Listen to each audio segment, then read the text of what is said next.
Dr. Seward's Diary. 30 September. Mr. Harker arrived at 9 o'clock. He had got his wife's wire just before starting. He is uncommonly clever, if one can judge from his face, and full of energy. If this journal be true, and judging by one's own wonderful experiences, it must be. He is also a man of great nerve. That going down to the vault a second time was a remarkable piece of daring. After reading his account of it, I was prepared to meet a good specimen of manhood, but hardly the quiet, businesslike gentleman who came here today. Later. After lunch, Harker and his wife went back to their own room, and as I passed a while ago, I heard the click of the typewriter. They are hard at it. Mrs. Harker says that they are knitting together in chronological order every scrap of evidence they have. Harker has got letters between the co-signee of the boxes at Whitby and the carriers in London who took charge of them. He is now reading his wife's typescript of my diary. I wonder what they make of it. Here it is. Strange that it never struck me that the very next house might be the Count's hiding place. Goodness knows that we had enough clues from the conduct of the patient Renfield. The bundle of letters relating to the purchase of the house were with the typescript. Oh, if only we had them earlier. We might have saved poor Lucy. Stop. That way madness lies. Harker has gone back. He is again collating his material. He says that by dinner-time they should be able to show a whole connected narrative. He thinks that in the meantime I should see Renfield, as, hitherto, he has been a sort of index to the coming and going of the Counts. I hardly see this yet, but when I get at the dates, I suppose I shall. What a good thing that Mrs. Harker put my cylinders into type. We never could have found the dates otherwise. I found Renfield sitting placidly in his room with his hands folded, smiling benignly. At the moment he seemed as sane as anyone I ever saw. I sat down and talked with him on a lot of subjects, all of which he treated naturally. He then, of his own accord, spoke of going home, a subject he has never mentioned to my knowledge during his sojourn here. In fact, he spoke quite confidently of getting his discharge at once.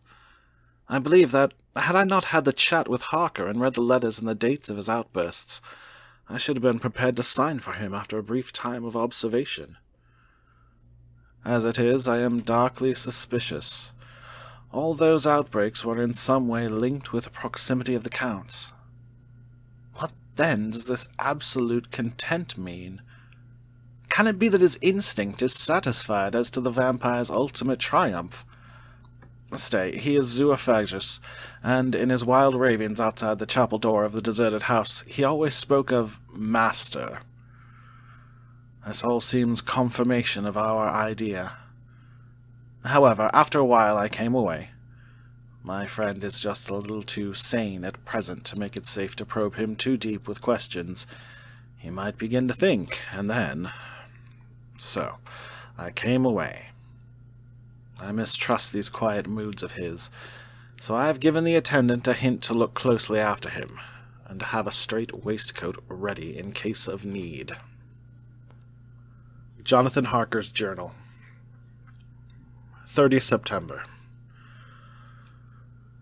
The station master was good enough to give me a line to his old companion, the station master at King's Cross, so that, when I arrived there in the morning, I was able to ask him about the arrival of the boxes. He, too, put me at once in communication with the proper officials, and I saw that their tally was correct with the original invoice. The opportunities of acquiring an abnormal thirst had been here limited. A noble use of them had, however, been made, and again I was compelled to deal with the result in an ex post facto manner. From thence I went on to Carter Patterson's central office, where I met with the utmost courtesy. They looked up the transaction in their daybook and letterbook, and at once telephoned to their King's Cross office for more details. By good fortune, the men who did the teaming were waiting for work, and the official at once sent them over. sending also by one of them the waybill and all the papers connected with the delivery of the boxes at Carfax. Here again I found the tally agreeing exactly. The carrier's men were able to supplement the paucity of the written words with a few details. These were, I shortly found, connected almost solely with the dusty nature of the job and of the consequent thirst engendered in the operators. On my affording an opportunity, through the medium of the currency of the realm of the Elaine, at a later period, this beneficial evil, one of the men remarked, "That 'ere 'ouse, governor, is the rummiest I ever was in, blimey, but it ain't been touched since 100 years.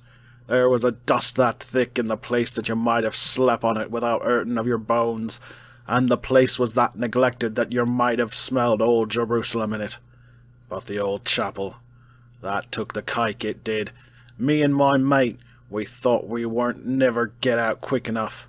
Lor, I wouldn't take less nor a quid a moment to stay there arter dark." Having been in the house, I could well believe him. But if he knew what I knew, he would, I think, have raised his terms. Of one thing I am now satisfied, that all the boxes which arrived at Whitby from Varna in the Demeter were safely deposited in the old chapel at Carfax. There should be 50 of them there, unless any have since been removed, as from Dr. Seward's diary, I fear. I shall try to see the carter who took away the boxes from Carfax when Renfield attacked them. By following up this clue, we may learn a good deal. Later. Mina and I have worked all day, and we have put all the papers into order. Mina Harker's Journal. 30 September. I am so glad that I hardly know how to contain myself. It is, I suppose, a reaction from the haunting fear which I have had, that this terrible affair and the reopening of his old wound might act detrimentally on Jonathan. I saw him leave for Whitby with as brave a face as I could, but I was sick with apprehension. The effort has, however, done him good. He was never so resolute, never so strong, never so full of volcanic energy as at present. And is just as that dear good Professor Van Helsing said. He is true grit, and he improves under strain that would kill a weaker nature. He came back full of life and hope and determination. We have got everything in order for tonight. I feel myself quite wild with excitement. I suppose one ought to pity anything so hunted as is the Count. That is just it. This thing is not human, not even beast. To read Dr. Seward's account of poor Lucy's death and what followed is enough to dry up the springs of pity in one's heart. Later. Lord Godalming and Mr. Morris arrived earlier than we expected. Dr. Seward was out on business and had taken Jonathan with him, so I had to see them. It was to me a painful meeting, for it brought back all poor dear Lucy's hopes of only a few months ago. Of course, they had heard Lucy speak of me, and it seemed that Dr. Van Helsing, too, has been quite blowing my trumpet, as Mr. Morris expressed it. Poor fellows, neither of them is aware that I know all about the proposals they made to Lucy. They did not quite know what to say or do, as they were ignorant of the amount of my knowledge, so they had to keep on neutral subjects. However, I thought the matter over, and came to the conclusion that the best thing I could do would be to post them an affairs right up to date. I knew from Dr. Seward's diary that they had been at Lucy's death, her real death, and that I need not fear to betray any secret before the time. So I told them, as well as I could, that I had read all the papers and diaries, and that my husband and I, having typewritten them, had just finished putting them in order. I gave them each a copy to read in the library. When Lord Godalming got his and turned it over, it does make a pretty good pile, he said, "Did you write all this, Mrs. Harker?" I nodded, and he went on. I don't quite see the drift of it, but you people are all so good and kind, and have been working so earnestly and so energetically that all I can do is to accept your ideas blindfold and try to help you. I have had one lesson already in accepting facts that should make a man humble to the last hour of his life. Besides, I know you loved my poor Lucy. Here, he turned away and covered his face with his hands.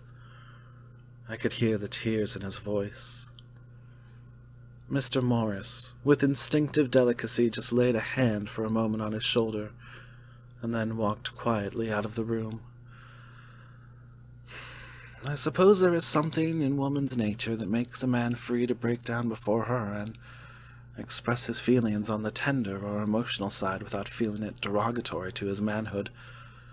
For when Lord Godalming found himself alone with me, he sat down on the sofa and gave way, utterly and openly. I sat down beside him and took his hand. I hope he didn't think it forward of me, and that if he ever thinks of it afterwards, he never will have such a thought. There, I wrong him. I know he never will. He is too true a gentleman. I said to him, for I could see that his heart was breaking, I loved dear Lucy, and I know what she was to you and what you were to her. She and I were like sisters, and now she is gone. Will you not let me be like a sister to you in your trouble? I know what sorrows you have had, though I cannot measure the depth of them. If sympathy and pity can help in your affliction, won't you let me be of some little service, for Lucy's sake? In an instant the poor dear fellow was overwhelmed with grief. It seemed to me that all that he had of late been suffering in silence found a vent at once. He grew quite hysterical, and raising his open hands, beat his palms together in a perfect agony of grief. He stood up and then sat down again, and tears rained down his cheeks. I felt an infinite pity for him, and opened my arms unthinkingly. With a sob he laid his head on my shoulder and cried like a wearied child, whilst he shook with emotion. We women have something of the mother in us that makes us rise above smaller matters when the mother spirit is invoked. I felt this big, sorrowing man's head resting on me, as though it were that of a baby that some day may lie on my bosom, and I stroked his hair as though he were my own child. I never thought at the time how strange it all was.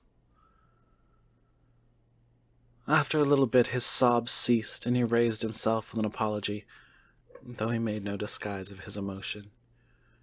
He told me that for days and nights past, weary days and sleepless nights, he had been unable to speak with anyone, as a man must speak in his time of sorrow. There was no woman whose sympathy could be given to him, or with whom, owing to the terrible circumstances with which his sorrow was surrounded, he could speak freely.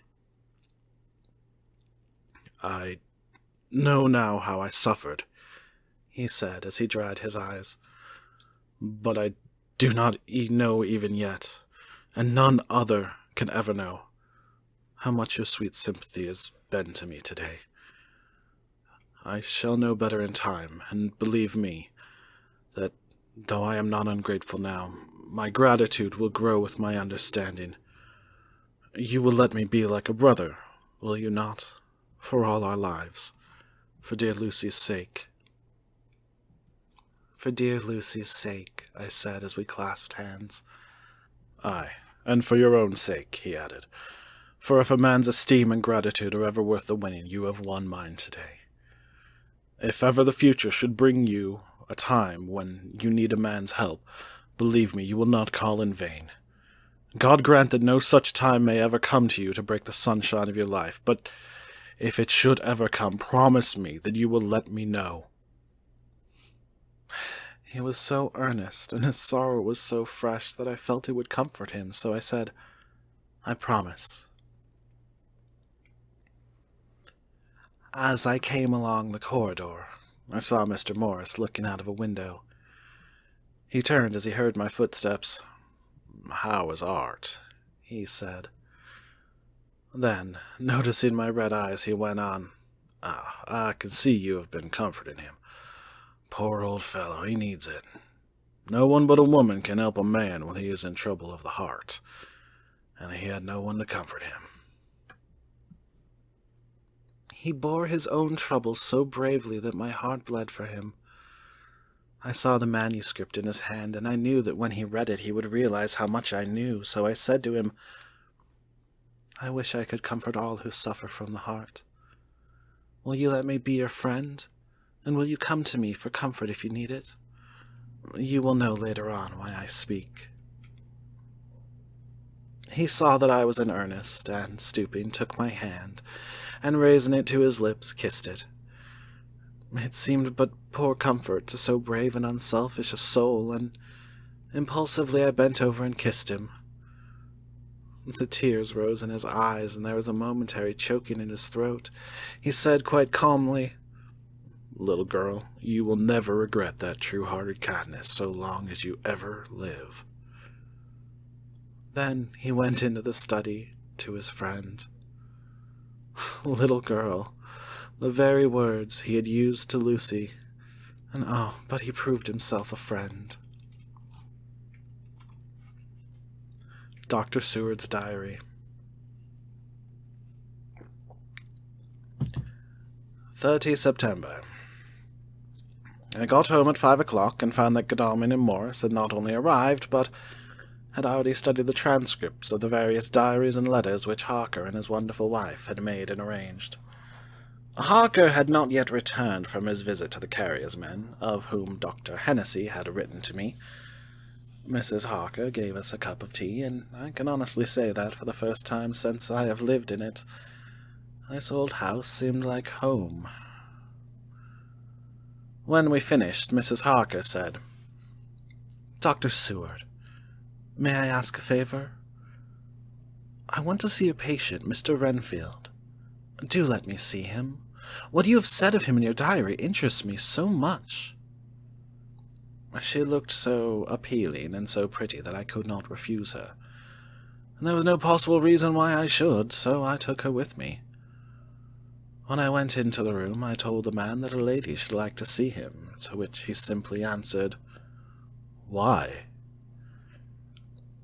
"She's going through the house and wants to see everyone in it," I answered. "Oh, very well," he said. "Let her come in, by all means, but just wait a minute till I tidy up the place." His method of tidying was peculiar. He simply swallowed all the flies and spiders in the boxes before I could stop him. It was quite evident that he feared, or was jealous of, some interference. When he had got through his disgusting task, he said cheerfully, "Let the lady come in," and sat down on the edge of his bed with his head down, but with his eyelids raised so that he could see her as she entered. For a moment I thought that he might have some homicidal intent. I remembered how quiet he had been just before he attacked me in my own study, and I took care to stand where I could seize him at once if he attempted to make a spring at her. She came into the room with an easy gracefulness which would at once command the respect of any lunatic, for easiness is one of the qualities mad people most respect. She walked over to him, smiling pleasantly, and held out her hand. "Good evening, Mr. Renfield," said she. "You see, I know you, for Dr. Seward has told me of you." He made no immediate reply, but eyed her all over intently with a set frown on his face. This look gave way to one of wonder, which merged in doubt. Then, to my intense astonishment, he said, "You're not the girl the doctor wanted to marry, are you? You can't be, you know, for she's dead." Mrs. Harker smiled sweetly as she replied, "Oh, no, I have a husband of my own, to whom I was married before I ever saw Dr. Seward, or he me. I am Mrs. Harker." "Then what are you doing here?" "My husband and I are staying on a visit with Dr. Seward." then don't stay." "But why not?" I thought that this style of conversation might not be pleasant to Mrs. Harker any more than it was to me, so I joined in. "How did you know I wanted to marry anyone?"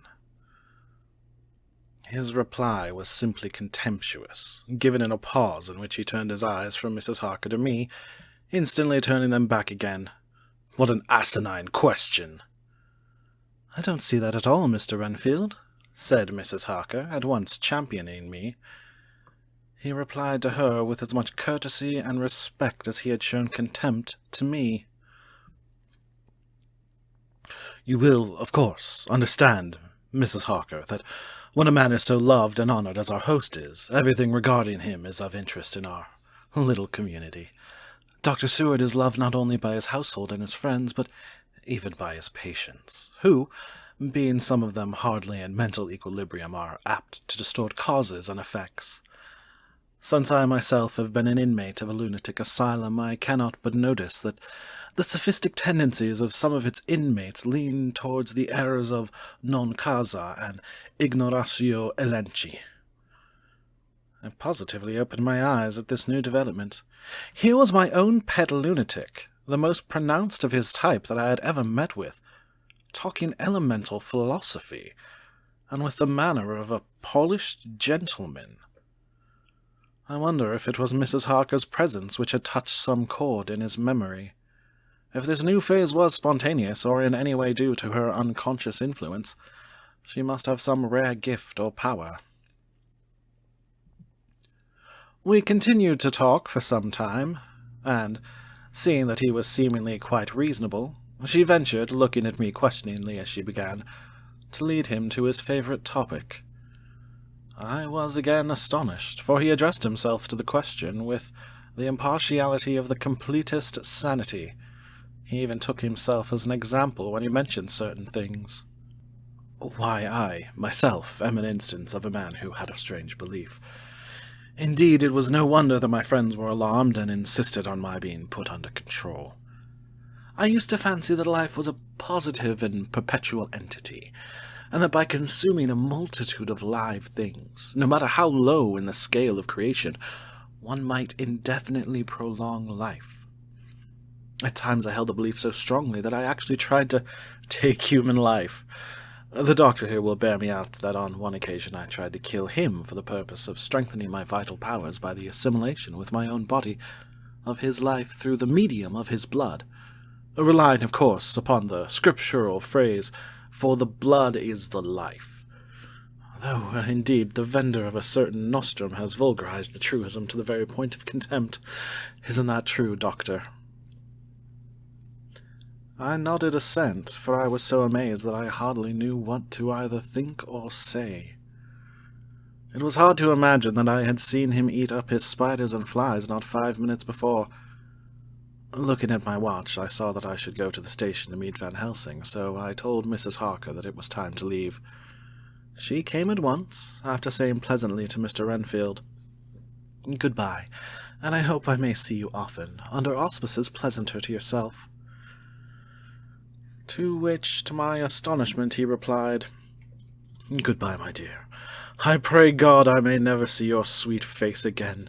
May he bless and keep you."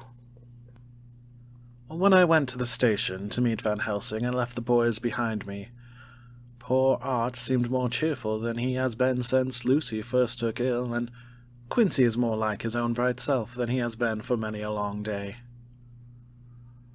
Van Helsing stepped from the carriage with an eager nimbleness of a boy. He saw me at once and rushed up to me, saying, "Ah, friend John, how goes all? Well?" "So, I have been busy, for I come here to stay if need be. All affairs are settled with me, and I have much to tell. Madam Mina is with you?" "Yes, and her so fine husband. And Arthur and my friend Quincy, they are with you too?" "Good." As I drove to the house, I told him of what had passed, and of how my own diary had come to be of some use through Mrs. Harker's suggestion, at which the professor interrupted me. "Ah, that's wonderful, Madam Mina. She has a man's brain, a brain that a man should have were he much gifted, and a woman's heart. The good God fashioned her for a purpose, believe me, when he made that so good combination. Friend John, up to now fortune has made that woman of help to us. After tonight she must not have to do with this so terrible affair. It is not good that she ran a risk so great. We men are determined, nay, are we not pledged, to destroy this monster, but it is no part for a woman. Even if she be not harmed, her heart may fail her in so much and so many horrors, and hereafter she may suffer, both in waking from her nerves and in sleep from her dreams. And besides, she is a young woman and not so long married. There may be other things to think of sometime, if not now. You tell me she has wrote all, then she must consult with us. But tomorrow she say goodbye to this work, and we go alone.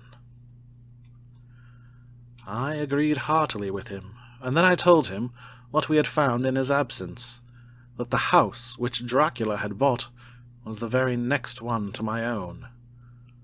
He was amazed, and a great concern seemed to come on him. "Oh, that we had known it before," he said, "for then we might have reached him in time to save poor Lucy. However, the milk that is spilt cries not out afterwards, as you say. We shall not think of that, but go on our way to the end." Then he fell into a silence that lasted till we entered my own gateway. Before we went to prepare for dinner, he said to Mrs. Harker, "I am told, Madam Mina, by my friend John, that you and your husband have put up in exact order all things that have been up to this moment." "Not up to this moment, Professor," she said impulsively, "but up to this morning." "But why not up to now? We have seen hitherto how good light all the little things have made. We have told our secrets, and yet no one who has told is the worse for it." Mrs. Harker began to blush, and taking a paper from her pocket, she said, "Dr. Van Helsing, will you read this, and tell me if it must go in? It is my record of today. I, too, have seen the need of putting down at present everything, however trivial. But there is little in this except what is personal. Must it go in?" The professor read it over gravely, and handed it back, saying, "It need not go in if you do not wish it. But I pray that it may. It can but make your husband love you the more, and all us, your friends, more honor you, as well as more esteem and love." She took it back, with another blush and a bright smile. And so now, up to this very hour, all the records we have are complete and in order. The professor took away one copy to study after dinner, and before our meeting, which is fixed for 9 o'clock. The rest of us have already read everything, so when we meet in the study we shall all be informed as to facts, and can arrange our plan of battle with this terrible and mysterious entity. Mina Harker's Journal, 30 September. When we met in Dr. Seward's study 2 hours after dinner, which had been at 6 o'clock, we unconsciously formed a sort of board or committee. Professor Van Helsing took the head of the table, to which Dr. Seward motioned him as he came into the room. He made me sit next to him on his right, and asked me to act as secretary. Jonathan sat next to me. Opposite us were Lord Godalming, Dr. Seward, and Mr. Morris, Lord Godalming being next to the professor and Dr. Seward in the center. The professor said, "I may, I suppose, take it that we are all acquainted with the facts that are in these papers." We all expressed assent, and he went on. "Then it were, I think, good that I tell you something of the kind of enemy with which we have to deal. I shall then make known to you something of the history of this man, which has been ascertained for me, so we then can discuss how we shall act, and can take our measure according. There are such beings as vampires.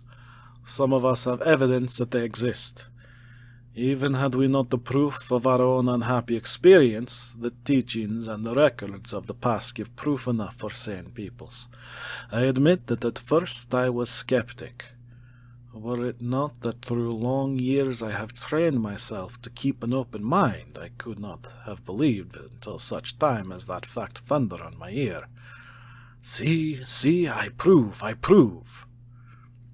Alas, had I known at the first what now I know, nay, had I even guessed at him, one so precious life had been spared to many of us who did love her. But that is gone, and we must so work, that other poor souls perish not whilst we can save. The Nosferatu do not die like the bee when he sting once. He is only stronger, and being stronger, have yet more power to work evil. This vampire which is amongst us is of himself so strong in person as 20 men. He is of cunning more than mortal, for his cunning be the growth of ages, and he have still the aids of necromancy, which is, as his etymology imply, the divination by the dead, and all the dead that he can come nigh to are for him at command. He is brute, and more than brute. He is devil in callous, and the heart of him is not. He can, within limitations, appear at will, when and where, and in any of the forms that are to him. He can, within his range, direct the elements, the storm, the fog, the thunder. He can command all the meaner things, the rat and the owl and the bat, the moth and the fox and the wolf. He can grow and become small, and he can at times vanish and come unknown. How then are we to begin our strike to destroy him? How shall we find his where? And having found it, how can we destroy? My friends, this is much. It is a terrible task that we undertake, and there may be consequence to make the brave shudder. For if we fail in this our fight, he must surely win. And then where end we? Life is nothing, I heed him not, but to fail here is not mere life or death. It is that we become as him, that we henceforward become foul things of the night like him, without heart or conscience, preying on the bodies and the souls of those we love best. To us forever are the gates of heaven shut, for who shall open them to us again? We go on for all time, abhorred by all, a blot on the face of God's sunshine, an arrow in the side of him who died for man. But we are face to face with duty, and in such case must we shrink? For me, I say no.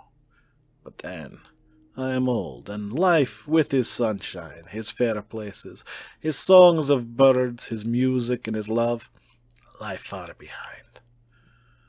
You others are young. Some have seen sorrow, but there are fair days yet in store. What say you? Whilst he was speaking, Jonathan had taken my hand. I feared, oh, so much, that the appalling nature of our danger was overcoming him when I saw his hand stretch out. But it was life to me to feel his touch. So strong, so self-reliant, so resolute. A brave man's hand can speak for itself. It does not even need a woman's love to hear its music. When the professor had done speaking, my husband looked in my eyes, and I in his. There was no need for speaking between us. I answer for Mina and myself, he said. Count me in, Professor, said Mr. Quincy Morris, laconically as usual. I am with you, said Lord Godalming, for Lucy's sake, if for no other reason. Dr. Seward simply nodded. The professor stood up, and after laying his golden crucifix on the table, held out his hand on either side. I took his right hand, and Lord Godalming his left. Jonathan held my right with his left and stretched across to Mr. Morris. So as we all took hands, our solemn compact was made. I felt my heart icy cold, but it did not even occur to me to draw back. We resumed our places, and Dr. Van Helsing went on with a sort of cheerfulness which showed that the serious work had begun. It was to be taken as gravely and in as businesslike a way as any other transaction of life. Well, you know what we have to contend against. But we too are not without strength. We have on our side power of combination, a power denied to the vampire kind. We have sources of science. We are free to act and think, and the hours of the day and the night are ours equally. In fact, so far as our powers extend, they are unfettered, and we are free to use them. We have self-devotion in a cause, and an end to achieve, which is not a selfish one. These things are much.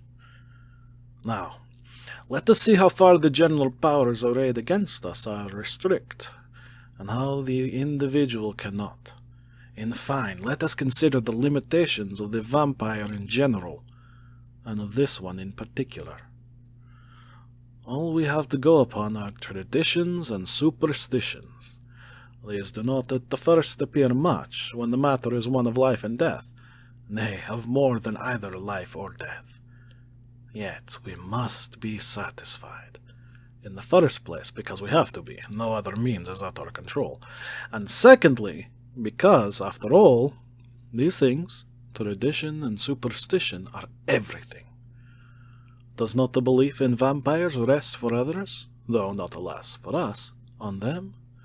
A year ago, which of us would have received such a possibility in the midst of our scientific, skeptical, matter-of-fact 19th century? We even scouted the belief that we saw justified under our very eyes.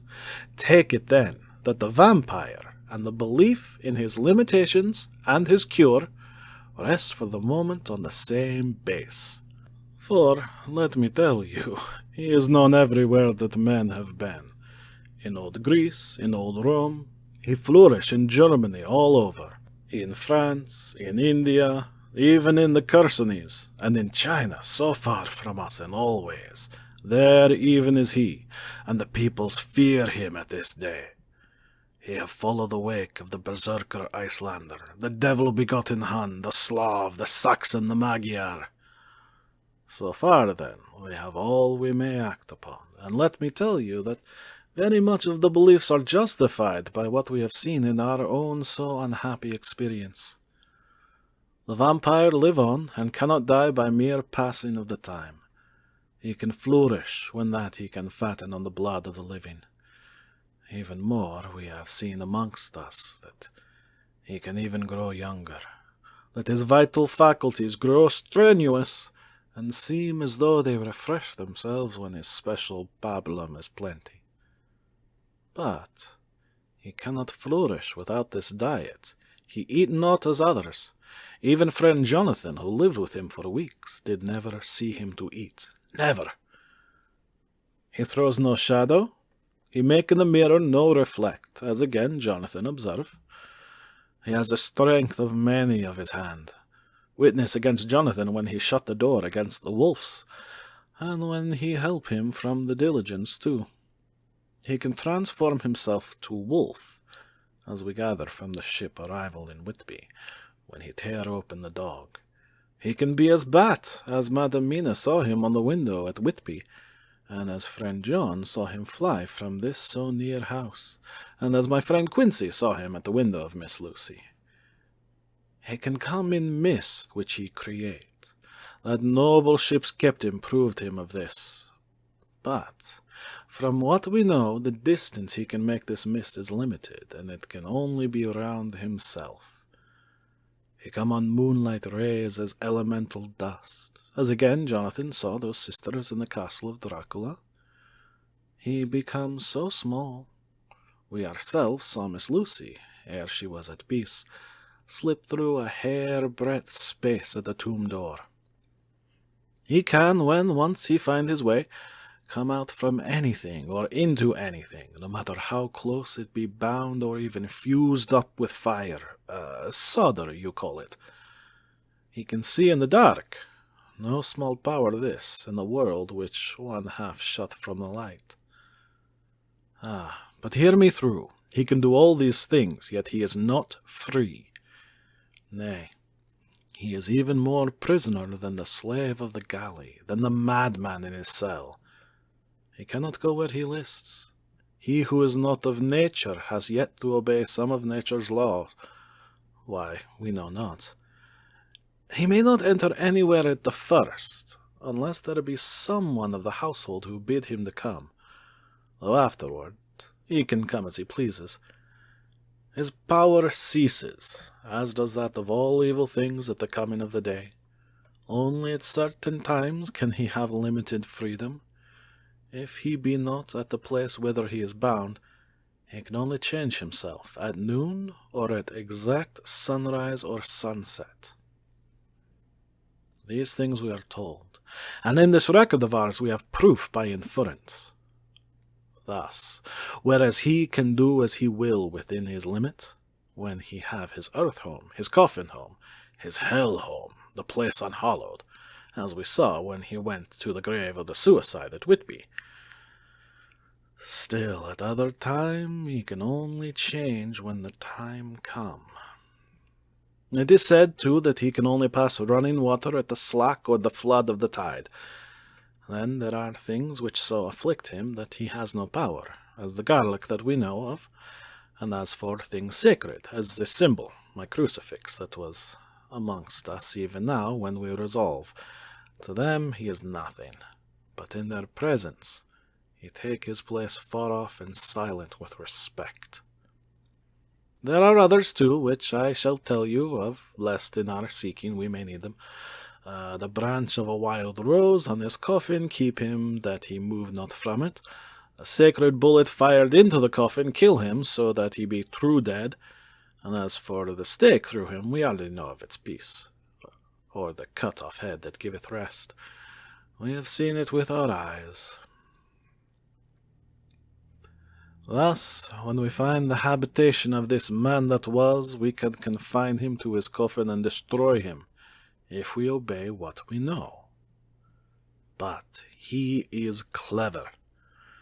I have asked my friend Arminius of the Budapest University to make his record, and from all the means that are, he tell me of what he has been. He must indeed have been that voivode Dracula who won his name against the Turk, over the great river on the very frontier of Turkeyland. If it be so, then he was no common man, for in that time, and for centuries afterwards, he was spoken of as the cleverest and the most cunning, as well as the bravest of the son of the land beyond the forest. That mighty brain and that iron resolution went with him to the grave, and are even now arrayed against us. The Draculas were, says Arminius, a great and noble race, though now and again were scions who were held by their covals to have had dealings with the evil one. I learned his secrets in the Scholomance, amongst the mountains over Lake Hermannstadt, where the devil claims the 10th scholar as his due.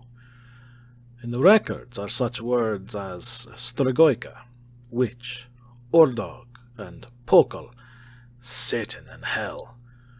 And in one manuscript this very Dracula is spoken of as a vampire, which we all understand too well.